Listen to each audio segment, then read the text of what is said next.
Sırda vermesek bolay Toske. Ödü, temam öttün. Buna geldim, bardığını çırgattım, bilettim. Seyit Zulumov'la konuşanlar olsun. Ökül ata, ökül aman olmasın.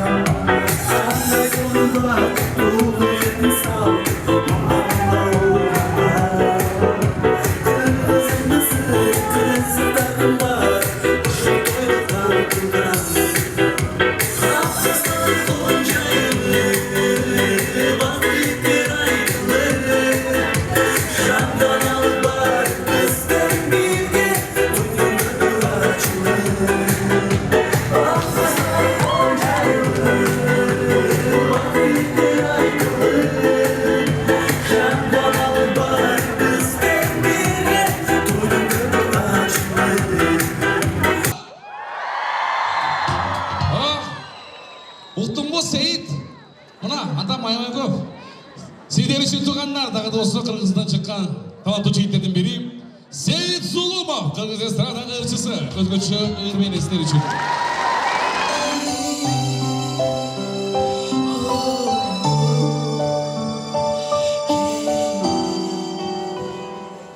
Sağınıp seni kütüm